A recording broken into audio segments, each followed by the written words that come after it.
I'm ready. Wir haben noch einen Balken. Okay, mach nix. Okay. Battery's good?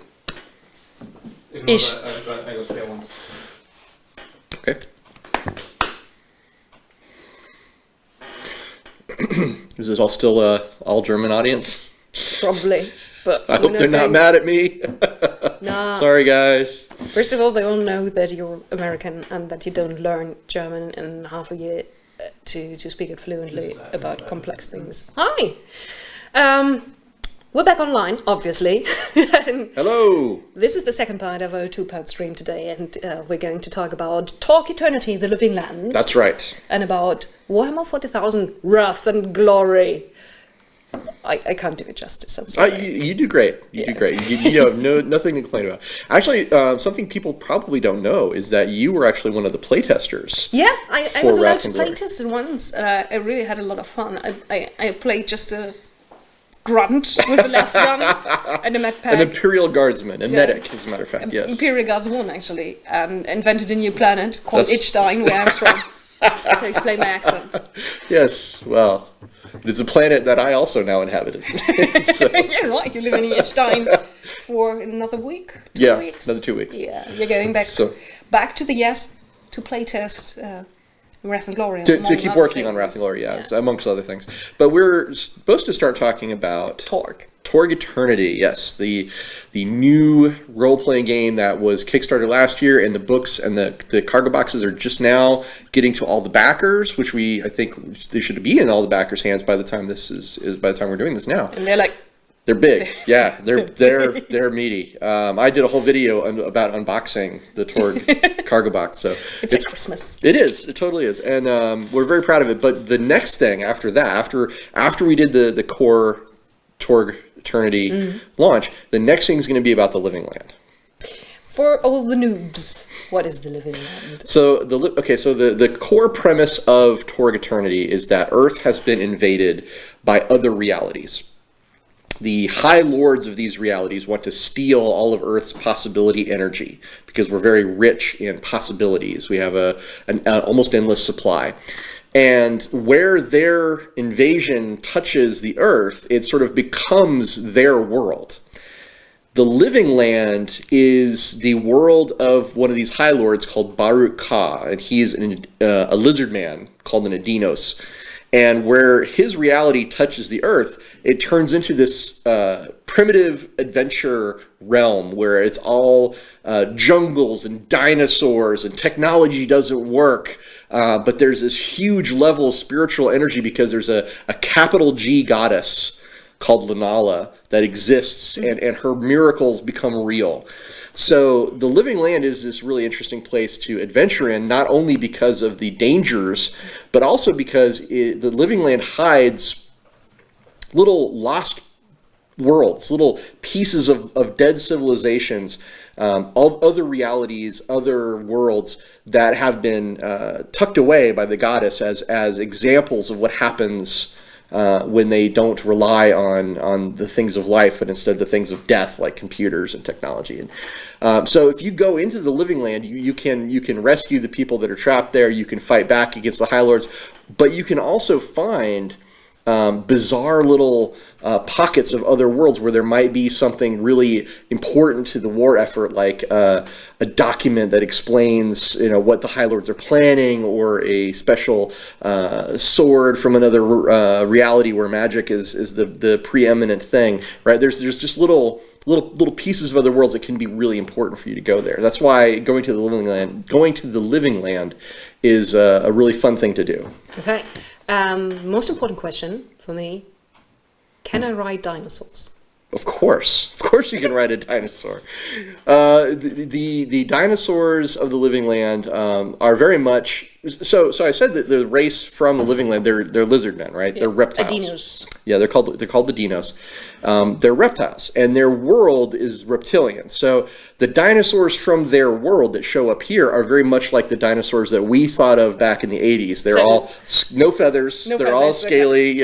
They're the bigger than the Jurassic Park. They're the Jurassic Park dinosaurs. Okay. So and also kind of wildly all over the place from when they were on Earth. Oh yeah. They're all together. They're all together in the Living Land. They're all in the same time period and everything, alongside saber-toothed tigers and man-eating plants and giant spiders and all the kinds of things you would run into on, say, Skull Island. All that kind of stuff is there too. Yeah. So yeah, but as a hero, you're one of the Storm Knights. You have the power to do extraordinary things because you can harness your possibilities, right? And so riding a dinosaur is kind of this awesome thing that you can do because you're a hero. You're a Storm Knight in Torg, and that is totally something that's possible. Especially the way the dice system works, and you have these special cards for each. They're called cosms, the realities. So absolutely, you want to ride a dinosaur, this is the right place to go. Okay, yeah, and that's kind of Northern American West Coast on down to Central America. Well, where those world merges. The Living Land covers most of the east and west coast of the United States. It covers parts of Mexico, but not any further south. Both coasts. Yes, okay. both coasts. And what about the flyover states? Only a little. They got some of the Midwest, and they destroyed Chicago. They rampaged over a lot of the southern states as well, but for the most part, it's the coasts and a little bit down to Mexico, and no further south than that. And there's a little pocket up in Canada, which is sort of this mysterious place called the White Zone, where nobody's really sure what it's doing up there or why, but it's definitely a really fun mystery to talk about. In the Living Land book, they discuss like what might be there, and then we have kind of set it aside in a way as a place for game masters sort of tell their own stories about the Living Land. And they can sort of decide for themselves what it is and why it's there. It's pretty cool. Nice. Yeah. So I guess working on this as lead designer? I was lead writer for writer. Yeah, the lead designer of the game is Shane Hensley, and lead developer is Daryl Hayhurst. But I was given a lot of latitude. They said, just here, write what you want, and I was kind of given a pretty blank check, and I worked. I enjoyed that to the fullest. There's a lot of really fun things in that book. I can imagine with this kind of pulpy setting. It's a little pulp, yeah. You can just go into the toy box and a little bit over here and put a pyramid here and more lizardmen. I channeled The Land of the Lost, which is this old television series about a family of adventurers who gets caught, with some dinosaurs and lizard men and adventures with lost worlds. And I channeled that when I was writing this book. So if you go to the west coast of America, the tribes of lizard men that you'll find there, the Udinos, you'll also find a lot of cryptids. You'll find Bigfoot and chupacabras and all of those mysterious things of Earth's legend that have sort of emerged into the primitive adventure land. Okay, I totally put Wendigos then. Yeah, Wendigos. Wendigos would be in the White Zone. Yeah, that's a great idea. Yeah. Wendigos in the White Zone would be really cool. So, the Living Land really encompasses just a lot of different things under the umbrella of primitive adventure. Don't expect your technology to be a lot of help unless you're a Storm Knight, because Storm Knights can sort of they can bring their own rules. Yeah, they can bring their own rules with them. But for the most part, what you're going to be doing in the Living Land is you're going to be learning how to survive. You're going to be learning how to avoid being eaten by a dinosaur, or finding food in the jungle, finding shelter against it's very like jungle tropical heat too, so that's the thing you have to watch out for.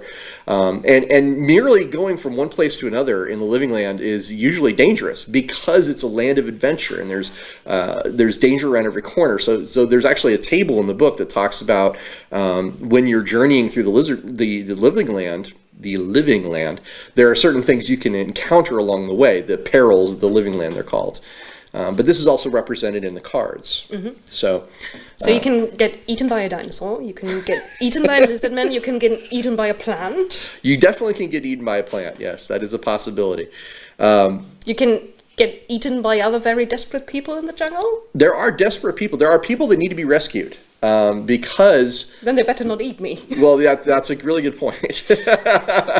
The the world, in the Living Land becomes more primitive because people can't rely on their technology, and the cosm slowly changes them into something more appropriate for its realm. So over time, the longer they stay there, the more primitive they become until basically they turn into cave people.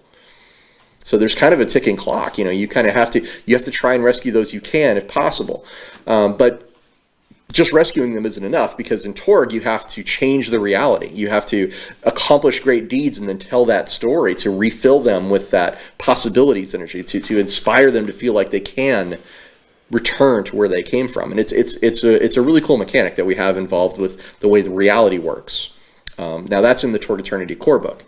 So, but the Living Land has a lot of information about the fight against the High Lords, because the Delphi Council, which is the main organization that's fighting back, they started in America, and there's a lot of Delphi Council operations that are ongoing. So as a GM, there's a lot of rich things for you to get into and say, here's the stories that I want to play. As a player, there's new gear, there's new talents, there's new character types. Dinosaurs. And dinosaur, you can have a dinosaur pet. It's all part of adventuring in the Living Land. So. Oh, and lit Compsognathus, he just follows me around. And you also went a little bit ahead in the future from the core book with the Living Land. Well, I believe the core may be the same, but I know that we did the day 1 adventures, and then we did the day 90 stuff. The Living Land, the source book, is basically set a year after the invasion. So spoilers, they didn't get rid of it. Well, but this is why the Delphi Council has many operations in play. So you are going to be kind of experiencing what's going on in the world at that time. And I believe all the source books are kind of on that same timeline. Okay. So every source book you get will be set in that 1 year after kind of period. Maybe it's 6 months after. I don't know. Daryl can tell you for sure, but it is definitely further down the line than 90 days. I believe it's a year.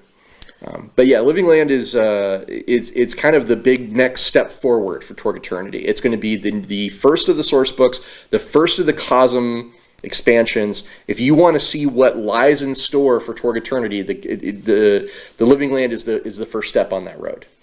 Okay. Do you know when it's going to go into production? What's going to happen? Well, I don't know that for sure. I do know that it's done. I mean, the writing's done, the art's done. It looks fantastic. I have seen the PDF. So it's really just a question of getting it printed and going through the final production stages, but nobody has to worry about this thing. It's definitely done. It's exciting to see all the work that I put into that, come to the point where you can now put it in people's hands, and I'm really excited to do that, because there's new Cosm cards about things that happen in the Living Land. There's new, just about everything, really. It's pretty exciting. So I like that you're still so enthusiastic. This is not by far not the first project that you've done and finished, and you're still happy to see what happens. The thing is, I'm really proud of it. Working on the Living Land was kind of an honor. It was like a big deal to create this, because it was the first of the source books, and it was one of the first things we worked on when we were creating Torg Eternity. Is we were designing, how the cosms were different from original Torg, and the Living Land was one of the first ones that we got into, which was my assignment. It was basically like, what did you do? Some of my biggest contributions to Torg Eternity was working on the Living Land and Pan Pacifica, and I'm really happy with how both of those turned out in the book. So anyway, but the point is that this is something that's important to me. That's why I'm really excited about it. Torg Eternity is probably one of the most exciting and interesting things I've worked on in a long time, and I'm just very proud of it. And if there are questions, yes, and first one, if Living Land sourcebook is already written, how far are you with the other books? That's a good question. Daryl Hayhurst would be the guy to answer that, because Living Land is the only source book that I've worked on. I worked on the core and I worked on Living Land. But Daryl can be the guy to tell you where everything else is. I know that a lot of work has been done. We've got some really talented guys working on the project, and I don't think anybody has anything to worry about because we've got some really great plans for stuff coming up. So definitely keep an eye on the website, and we will be talking a lot more about what we have in store for Torg Eternity in the future. Just we have designer diaries that go up just about every month about what's going on with Torg. So. Okay, so other question from the chat. Can you tell us what exactly which products will be contained in the Kickstarter for this? I can't actually, unfortunately. That is, as the writer of the Living Land Sourcebook, I could talk about what's in that specifically. I know that there's an adventure called the God Box. I don't know if that's part of the Kickstarter, but I think it might be. That was Shane Hensley had written. But Daryl, again, he's the authority on these kind of matters. If you want to know specifically what's in the Living Land Kickstarter, we need to get Daryl on and have him talk about it because he's got all that information. I'm just the writer. I'm not the Just. Yeah. Well. The way that these things work in the role-playing game industry is you usually have a developer. You have a guy who's in charge of the line, and he's the one who kind of sets up everything. And that's what I do for Wrath and Glory, right? I am in charge of the line. And I if you ask me like what's in Wrath and Glory, I could tell you, but I can't tell you. But if I had that chance, if not allowed to, but I could tell you because I know all those things, and that's where Daryl, his role is as the lead developer of Torg, he would be the guy to talk to about that. Okay. Any more questions? Then we're going to switch over to Warhammer 40,000, your home turf. Okay. So to speak. Yeah, and since you're moving back to the US to do more playtesting, this sounds to me like the core is done. And we've also seen a lot more illustrations over the last few weeks. That's right. So it sounds like the bulk of the work is done and now fine-tuning? Yes, we're basically, we're in the stage where a lot of playtesting is going on. We're tweaking some of the minor things, but the game is done. It's really just a question of, those polishing bits. Like we've built this lovely, awesome car in our garage, and we're just sort of polishing the chrome on it now to make it the shiniest, most awesome car it can be. But the engine runs, and you can turn on the headlights, and all the pieces work. We are also, I'm hard at work on the next steps for Wrath and Glory because we have a lot of ideas. At Gen Con, we had a booklet called Revelations where we talked about what we had in mind for the future. We were talking about the Imperium Nihilus, which is our very first campaign, and that's going to involve several books where we talk about the setting of the Dark Imperium, and we have adventures. Oh, we have such a great through line on those adventures. I wish I could tell you more about it. And we will talk about that more soon with some Black Library authors possibly involved in that. Yes, nice. Pretty exciting stuff. And then what's really important though is this core book, which is coming out at Gen Con next year, and it's coming along with a beginner's box, which is going to be our way of reaching out to brand new players, people who may not know what Warhammer 40,000 is, they may not have played a role-playing game before. Sorry. Everything's heresy. If they haven't played a role-playing game before, if they haven't played Warhammer 40,000, the beginner's box is a great place to get started because it's going to have a simplified set of rules. It's going to have a beginner's adventure. It's going to have pre-generated characters and maps and counters and dice. And it's basically you open this up and you can start playing right away. And it'll be a launching pad to get you into the full game. If it's something you really like, you can get right into it. Then we have our core book, which we've talked about quite a bit. And we have an adventure anthology called Dark Tides, which is going to be coming as well in that first set of products, and it's really great. We have some really exciting adventures in there. I can't say more about that at the moment. Okay. But I will be talking more about Dark Tides in the future. This is the first time we've actually used the name of the book. Okay. So, but the core rulebook is just one of the things that I'm really proud of. It's the first time I've designed a game from the ground up, and it's got rules to play a very, very wide selection of different types of characters, different types of campaigns inside the Warhammer 40,000 setting. If you want to play some Chaos Renegades, you can do that. If you want to play some Orc Pirates, this book will help you do that. If you want to play some Eldar Raiders, you can do that. It's got a lot of different layers involved in it, and I've had a really great team help me build it, so we're excited. And you're going to be seeing a lot more designer diaries and things coming in the next few months about Wrath and Glory. So keep an eye on the Ulysses North America website, and you will be up to date. And at the last Gen Con, you talked about that the basic idea for developing this line is also to bring out campaigns that are also giving you background for the setting of the campaign, so that there's going to be, for instance, just speculating an Elder campaign that also gives you background for the Elder as they are now, since there's a lot of things changing for them finally. Absolutely, yes. The Eldar have had a lot of changes recently, and we are going to do a campaign all about them. That's the next step after the Imperium Nihilus. So basically, just so people are clear, we have the core book, Beginner's Box, and Dark Tides. That's coming out of Gen Con.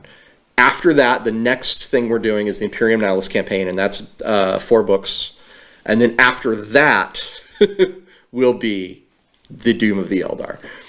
So we have a lot of stuff planned for Wrath and Glory. It's going to be, if you get on board with this game and you really like it, we're going to have a lot of material for you to enjoy. Okay, so you're also deep into the background, so you know the secrets at Games Workshop, what's actually up with Ifrain and the Avatar. I know a lot of secrets. I wouldn't say I know everything, but I do know a lot of secrets because we're working very closely with Games Workshop.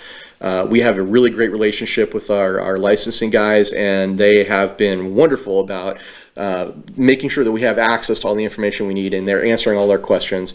And we are working hand in hand with them on what's coming up for their setting, and because Wrath of Glory is really just it's a new way to explore the grim darkness of the far future, to really drill down and get into the awesome lore that these guys have created. So just to clarify, you're referring to this year's Gen Con, right? 2018. 2018. Yeah. The guys in the chat are not sure if they can't believe their luck, I guess. It was also really kind of fascinating and cute at the same time. At the Ulysses booth on last year's Gen Con, there was, for the first time, there was this banner for Wrath and Glory, and you were handing out that's right, the Revelations booklet, and people were like, what is this? Yes. And is it out yet? No, it's coming next year, but here's something to read. It was really, I loved to see how fans of the universe reacted to that, because I didn't know before Gen Con. It was a bit of a surprise. Yeah, we were like, hey, this thing's coming. So yeah. I've got a question from Cypher in the chat. Can you tell us something about the style of the rules? Will there be narrative simulation? Narrative or simulation? Simulationistic. So the word exists now. Sure, it's a word now. Simulationistic. Okay, so he wants to know if the rules. Well, okay, so here's the thing. As a designer, I lean towards the traditional side. I think that narrative games are great. I think there's a lot of things you can take away from them that is really cool. My style tends to lean a little bit more traditional, but that doesn't mean that there aren't narrative elements in the game. We're going to be talking a lot more about what the game is like on our designer diaries. So keep an eye out for that. We have a designer diary coming out very soon that's going to talk more about characters, and I have just made some notes recently about describing the various axes of results that the dice can generate. And the dice can generate certain types of results that are very similar to certain narrative games. Like you can get a result on the dice that is a yes and. You can get a result that is a yes but. You can get a result that is a no but, no and. Those kinds of things. So there is some elements of that in the game, and. But I think, again, I want to make it clear. Typically when you talk about a Ross Watson design game, you're kind of leaning a little bit more traditional. That is to say, like, all the dice in the game are actually D6s. They're not special dice per se. So you won't be like looking at weird symbols. It's going to be D6s. So not that there's anything wrong with dice with symbols. I'm just saying that's my particular preference. You know what the thing about dice with special symbols is? That you can always sell more fancy dice. That's true. That is absolutely true. At a ridiculous price. So I'm just saying, like, this is my particular feeling on it. But yeah. So Wrath and Glory, we will be talking more about the rule system coming up very soon. And if you join us at Gen Con for sure, we will be having demonstration games, and I'm sure that we have a game we recorded a while back that we will be releasing at some point in the future. So keep an eye out on the website. So and someone who was allowed to be part of a playtest once. But I'm just trying to put this from my perspective very generally. I like this. The system it just crunches along nicely. It just everything is really quickly done and taken care of. But it's still every time you roll the dice, it generates something extra. And are we allowed to talk about the cards?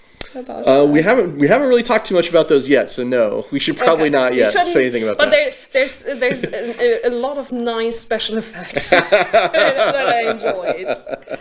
So I wouldn't say it's a simulation per se. It is an abstraction, of course, and it is one that works pretty quick and very decisive. Also, and you don't have to. There's some games where you have to look at lists and things, and like you roll the dice and you know what happened. Well, I think people just really want to know how to play, and we are going to have. I mean, I have something that's in the works right now. In a few weeks, you guys will be seeing a lot more material on exactly that, how to play Wrath and Glory, and we have some pretty exciting stuff. I mean, I can't get into it right now, but if you keep an eye on the website, in just a few weeks. In just a few weeks' time, we will have some really cool stuff to show you. So, there's that. You showed us a lot of cool stuff over the last few weeks. I enjoyed those character illustrations. Those are put online. Those are great, and we've had a lot of great feedback on those. People seem to really like them. Yeah. Got a few more questions from the chat. Which dice will be used? D6s. Only D6s. Yes. Okay. And when you say you can buy it at Gen Con, I think you will be able to buy it here in Europe as well in the summer. I'm pretty. That's a question for Marcus, but I think so. I think so. That's a question. That's something that the guys in production will have to answer. So. But I guess it's pretty.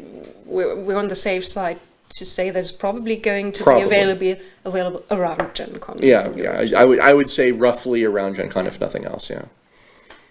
And we have plans to translate it into German as well, but that will come a little bit later on. So. Is it going to have a German title, or is it going to be Wrath and Glory in German too? That's a good question. I'm not sure what the translation of Wrath and Glory would be.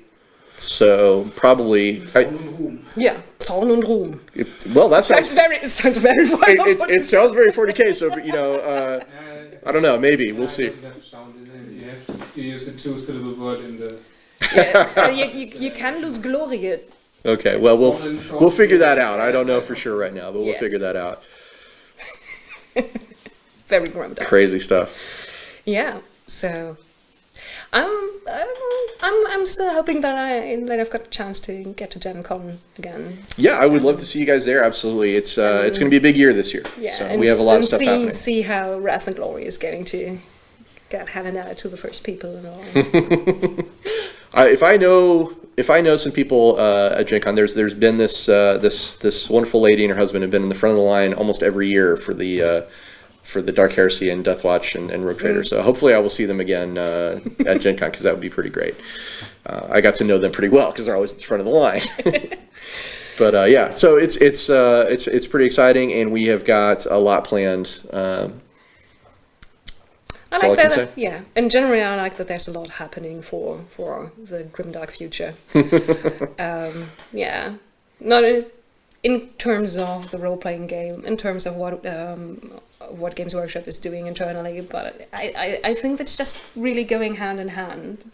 Well, I'm lucky. I have a really strong group. I have some excellent writers: Wendelin Reichel, Aaron Debsky-Bowden, Ben Counter. I have some really great creators like John Dunn and William Thrasher helping me out. I've got some really great artists.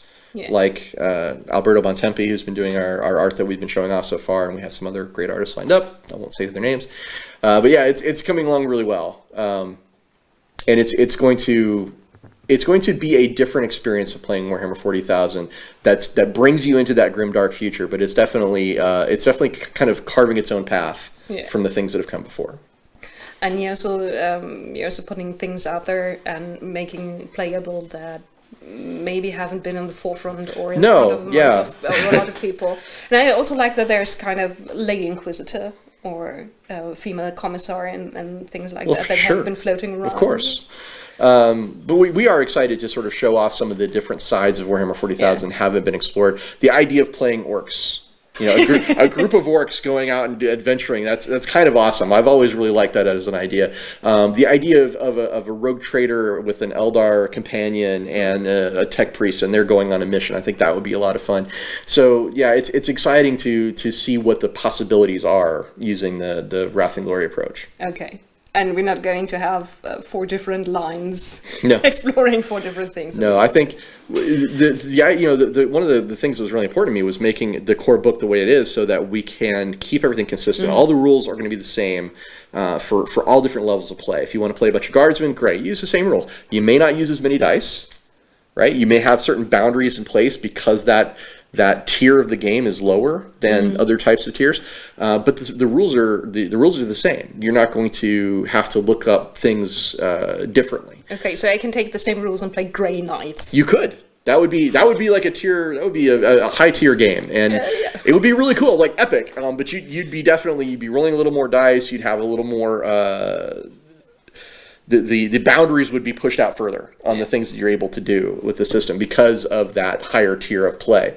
And what's really fun, we have a way for a guy who's playing a guardsman to join that game, and that's a designer diary that's coming out very, very soon. So keep an eye out for that on the website. We talk about that extensively.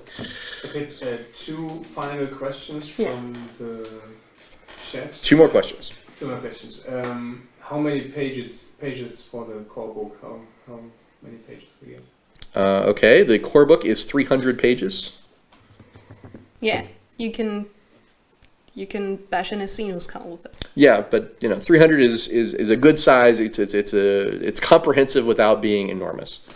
Okay, and another question from Wildwürfler. I just read it. Some juicy mechanical tidbit Ross can share to whet our appetites.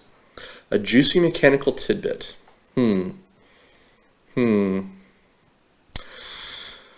Well, let me see. The problem is my boss is sitting right over there, and we have a very careful plan of what we release in terms of information. So I definitely want to. It's not like I'm just intentionally haha, I'm keeping this from you, but it's kind of like I have to kind of keep certain things under wraps. But I guess what I could say is that we do have the book does contain some vehicle rules and some starship rules, and both of them are pretty great. I've been enjoying playtesting those with my teams really lately, so we're excited to see just how far those can go. Okay. So that's a tiny mechanical tidbit. I'm sorry I can't do more, but that's what it is. Okay. I guess we're going to wrap it up then. Okay. Because it's late. And thank you all for joining us. Thank you, Ross, for staying with us here late after work. It's my pleasure. The live stream. And I'm going to pester you for more details. Absolutely. All right. Bye. Bye.